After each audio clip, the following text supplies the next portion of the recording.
இன்றைய பதிவில் பார்க்கவிருப்பது 2025ஆம் ஆண்டு பயிற்சியாக போகும் சனி பகவான் பற்றிய வீடியோ. இவர் 29/3/2025 கும்பத்திலிருந்து பயிற்சியாகி மீன ராசிக்கு செல்ல இருக்கிறார். இவர் கிட்டத்தட்ட 2.5 ஆண்டு காலம் மீன ராசியில் சஞ்சரிப்பார். கிட்டத்தட்ட 27ஆம் ஆண்டு ஜூன் மாதம் வரை மீன ராசியில் இருப்பதற்கான வாய்ப்புகள் உள்ளது. இந்த மீன ராசிக்கு பயிற்சியாகின்ற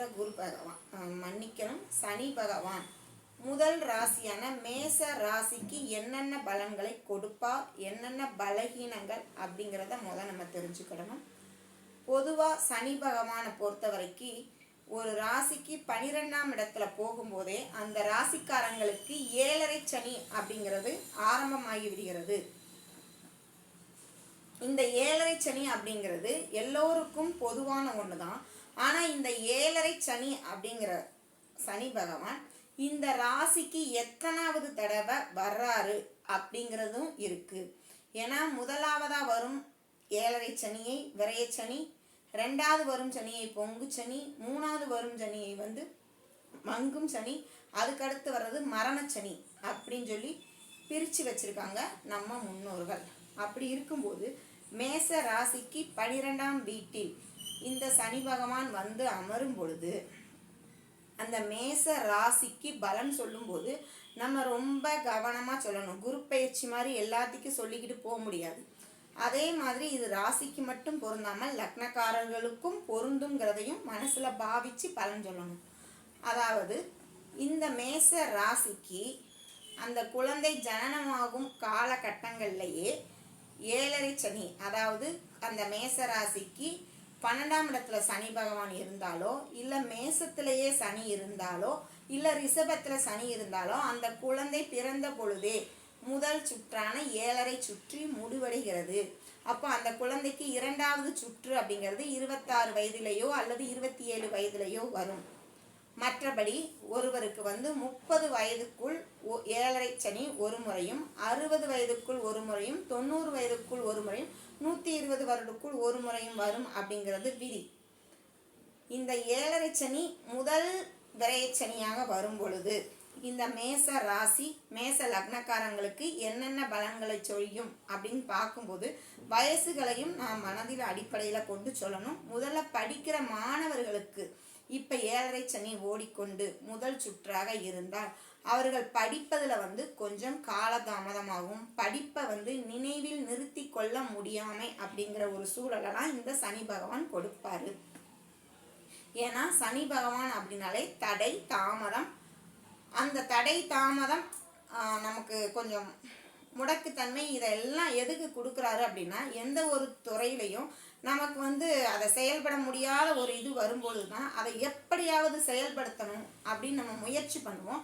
ஸோ நமக்குள்ள ஒரு தன்னம்பிக்கையை உருவாக்குவதற்காக, நமது அனுபவ அறிவை வளர்ப்பதற்காகவும், எதையும் சகித்து கொள்ளும் மனப்பான்மையை வளர்ப்பதற்காகவும் தான் அந்த சனி பகவான் நமக்கு சோதனை காலங்களை கொடுக்கின்றார்.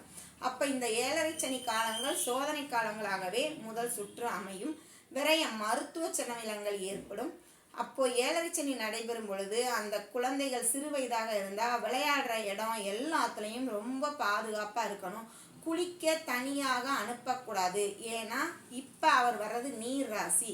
ஸோ இந்த நீர் ராசியில் முதல் சுற்றுல உள்ள குழந்தைகள் தனியாக குளிக்கும் போது வைக்கும் பொழுது ஆபத்துக்கள் ஏற்பட வாய்ப்புகள் இருக்கு. இதில் இந்த மேச ராசிக்காரங்கள் ஆண் குழந்தையாக இருக்கும் பட்சத்தில் தாய் தந்தையருக்கும் தாத்தா பாட்டியினருக்கும் இரத்த வழி உறவுகளுக்கும் கர்மத்தை சொல்லும். கர்மம்னா என்ன அப்படின்னு சொல்லி கேட்டிங்கன்னா, அவங்க வழியில் இரத்த உறவுகள் யாராவது ஒருவர் இறந்து அவங்களுக்கு ஈமக்கிரியைகள் செய்ய நேரிடும். இது 7.5 ஆண்டு காலங்களில் எப்போ நடக்கும் அப்படிங்கும்போது தசாபுத்தி ரீதியாக அவங்களுக்கு 10க்குரியவனோட புத்தியோ அந்தரமோ திசையோ நடக்கும் நேரங்களில் நடக்கும். அதை உங்கள் ஜோதிடர்கள் சரியாக பார்த்து சொன்னால் அதை யூகிச்சு நீங்கள் கொஞ்சம் முன்ஜாக்கிரதையாக இருக்க முடியும். இது மேசராசிக்காரங்களுக்கு படிக்கும் மாணவர்களுக்கும் முதல் சுற்றுக்கான பலன்கள். அதே மாதிரி பெண்களாக இருக்கும் பட்சத்தில் வந்து தாய் தந்தைக்கு உடல் பலவீன கோளாறுகளை ஏற்படுத்தும். பெண்கள் வந்து கர்மத்தை சொல்ல மாட்டாங்க, உடல் பலகீனங்களை சொல்லும். அவங்க ஜாதக ரீதியாக அவங்களுக்கு பிரச்சனைகள் இல்லை அப்படிங்கிற பட்சத்தில் அவங்களுக்கு ஆயுள் கண்டம் அப்படிங்கிறது வராது. ஆனால் ஆணாக இருக்கும் பட்சத்தில் வந்து கண்டிப்பாக கர்மம் இருப்பதற்கான வாய்ப்புகள் இருக்குது.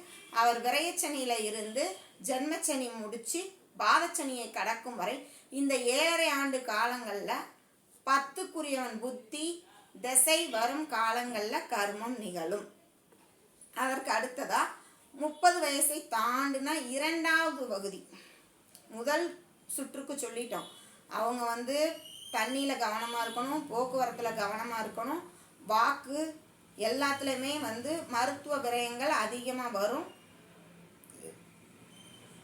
உயிர்கண்டங்கள் இருக்குது, தாய் தந்தைக்கு ஆபத்து, பெண்ணாக இருந்தால் உடல் ரீதியான ஆபத்துங்கிறத பதிவு பண்ணிட்டோம். அடுத்து 2வது சுற்று அப்படிங்கிறது பொங்கும் சுற்று அப்படின்னு சொல்லுவாங்க. பொங்கும் சனியாக இருந்தாப்புல நல்லதை கொடுத்துருவாருன்னா நம்ம இங்கே நினைக்க வேண்டாம். அங்கேயும் நமக்கு வந்து ஒரு சோதனைகள் வைத்து அதில் வந்து வெற்றி பெறுவோமா என்ன அப்படிங்கிறத பார்ப்பார். அப்போ பொங்கும் சனிங்கும்போது இங்கே விரயம் உண்டு. அந்த விரயத்தை சுப விரயமாக மாற்றுவதற்குரிய புத்தியை கொடுப்பாரு. ஏன்னா ஏற்கனவே 7.5 சனியால் அவஸ்தைப்பட்டிருக்குமா, இந்த 7.5 சனி வந்த உடனே அப்போ என்ன செய்வோம், திருமணம், வீடு வாங்குறது, நகை வாங்குறது, திருமணத்திற்கான செலவு, பிள்ளை சடங்காயிடுச்சுன்னா அதற்கான செலவு, அந்த மாதிரி சுப செலவுகள் ஏற்படுவதற்கான வாய்ப்புகள் இருக்குது. ஏன்னா 30 வயசுக்கு மேலே உள்ளவங்களுக்கு கல்யாணம், டெலிவரி, அதுக்கடுத்து குழந்தை பெருசாகிறது, அந்த மாதிரி செலவுகள் இருக்கும். 30 to 60 வயது உள்ளவங்களுக்கு வந்து இந்த 7.5 சனி 2வது சுத்தம் நடக்கும் காலங்களில் இந்த மாதிரி சுப விரயங்கள் வருவதற்கான வாய்ப்புகள் இருக்குது. இருப்பினும் மேச ராசிக்கு 12ஆம் இடம் அப்படிங்கிறது அயன சயன சோகம். நிம்மதியான தூக்கம் இருக்குமா? இருக்காது. ஏதோ ஒரு கஷ்டத்தை பற்றி சிந்திச்சுக்கிட்டே இருக்க வேண்டிய ஒரு மனநிலை வரும். நாளைக்கு என்ன செய்ய போகிறோம், இன்னைக்கு என்ன செய்ய போகிறோம் அப்படின்னு சொல்லி யோசிக்கும் மனநிலை. நமது நித்திரை அப்படிங்கிறது கொஞ்சம் பாழாகும்.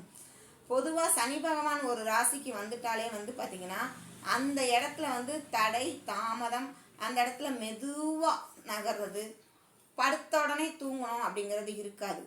ஸோ சிந்தனைகள்லாம் முடிஞ்சு மெதுவாக தூங்கக்கூடிய ஒன்று தான் இருக்கும்.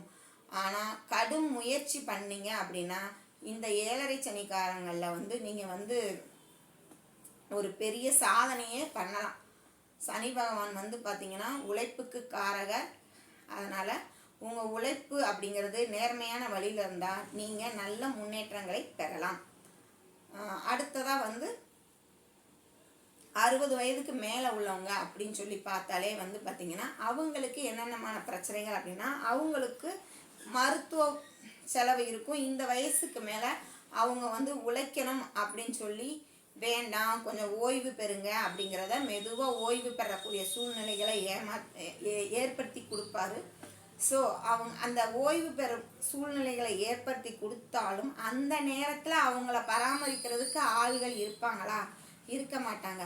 அப்போ அந்த மனநிலையை சமாளிக்கக்கூடிய ஒரு மன தைரியத்தை அவங்களுக்குள்ள ஒரு அனுபவத்தை கொடுப்பாரு, புதுவிதமான சிந்தனைகளை கொடுப்பாரு.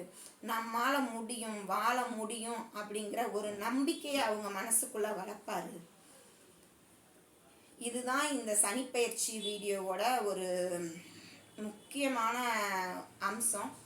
ஏன் அப்படின்னு கேட்டிங்கன்னா இந்த 7.5 சனி நடக்கும் பொழுது இப்போ இந்த மேசராசி மேச லக்னக்காரங்களுக்கு சனி திசையோ சனி புத்தியோ நடக்கலை அப்படின்னா இதோட தாக்கங்கள் அப்படிங்கிறது மிக குறைவாக இருக்கும்.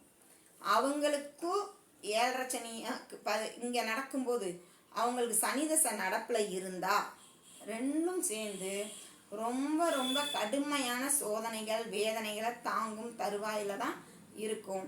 அதனால் இதை உங்கள் ஜோதிடர்களை அணுகி நீங்கள் முறையாக தெளிவு பெற்றுக்கொள்ளுங்கள். அதற்கப்புறமா மற்றதை பற்றி யோசிங்க. சரிங்களா? இப்போ இந்த மேசத்தை பொறுத்த வரைக்கும் முதல் சுற்று, 2ஆம் சுற்று, 3ஆம் சுற்று பார்த்தாச்சு. அடுத்ததாக வர்றது வந்து மரண சுற்று தான். ஸோ எல்லாருமே ஒரு காலத்தில் வந்து போக போகிறவங்க தான் அப்படிங்கிறதுனால அதை பற்றி இங்கே நம்ம பெருசாக பேசிக்கிடலை. ஸோ வயதான நாம் வந்து முன் சென்றால்தான் நம் பிள்ளைகள் இப்பூமியில் வாழ இடம் கிடைக்கும் அப்படிங்கிறத மனசில் வச்சுக்கிட்டு நம்ம வந்து நல்ல விஷயங்களை மட்டுமே பேசுவோம். இன்றைய மேச ராசி பதிவு உங்களுக்கு மிக மிக பிடிச்சிருக்கும் அப்படின்னு நான் ரொம்ப நம்புகிறேன்.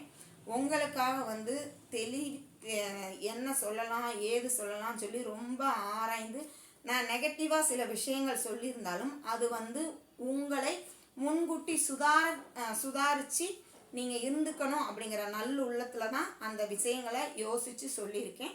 ஸோ இதை பயன்படுத்திக்கிட்டிங்கன்னா மேசராசிக்காரங்களுக்கு மிக மிக ஒரு நன்மை பயக்கும் இந்த சனிப்பெயர்ச்சி. மீண்டும் அடுத்த ராசியில் உங்களை சந்திக்கும் வரை உங்களிடமிருந்து விடை பெறுவது சாந்தா சதீஷ். நன்றி, வணக்கம்.